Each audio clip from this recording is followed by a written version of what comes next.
కన్న కూతుర్లు తనకు తెలియకుండా తన ఆస్తి అమ్ముకొని తనను రోడ్డుపైకి నెట్టేశారని ఓ తండ్రి ఆవేదన వ్యక్తం చేశాడు. ఈ ఘటన సికింద్రాబాద్ మారేడుపల్లిలో జరిగింది. మిదానిలో ఉద్యోగం చేసిన తాను ముగ్గురు కూతుర్లకు వివాహాలు గ్రాండ్గా చేశారని మహంకాళి రాజలింగం తెలిపాడు. ఇద్దరు కూతుర్లు మంచి ఉద్యోగాలు చేస్తున్నారని, చిన్న కూతురు మాత్రం ఇంట్లోనే ఉంటుందని తెలిపాడు. తన భార్య పేరిట ఉన్న స్థలాన్ని మోసపూరితంగా సంతకాలు తీసుకొని అమ్మేశారని ఆరోపించాడు.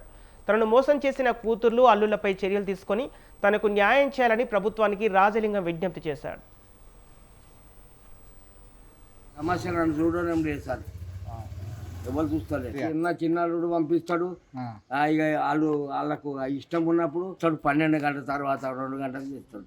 వాళ్ళు 12 గంటల లోపల, 12 నుంచి 2 గంటల లోపల ఎప్పుడన్నా చేస్తాడు.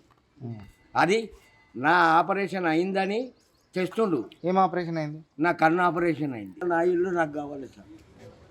నా ఆస్తి ఎంత ఉన్నదో నా ఇల్లు నాకు కావాలి. నాకు ఇల్లు కూడా అవసరం లేదు. నా జాగా నాకు ఇచ్చేస్తే సార్, ఆ జాగా నాకు మొత్తం ఇచ్చేసి నేను ఎట్లనో బతుకుతా, గుడి చేసుకొని బతుకుతా, ఎట్లనో బతుకుతా. నేను ఆస్తి పాస్తి పంపకాలు ఏమైనా చేసినావా? ఈ ఆస్తి అంటే ఈ ఇంట్లో ఉండరు, ఇది ఇట్టుకొని ఆమె ఇది కట్టుకొని అని చెప్పిన నేను. రాతపూర్వకంగా ఇచ్చిండొచ్చు, ఇవ్వకపోతే ఉండొచ్చు, అంత జ్ఞాపకం లేదు. మరి ఇప్పుడు నువ్వు ఇవన్నీ వాళ్ళు ఎందుకు వచ్చి తాళాలు వేసుకొని వేరే వాళ్ళకి అమ్ముతారు? మరి అట్లా ఈయన కొన్న తాళాలు వేసుకొని పోయిండు. ఆమెనేమో కిరాయికి ఇచ్చి పచ్చా ఉండదు.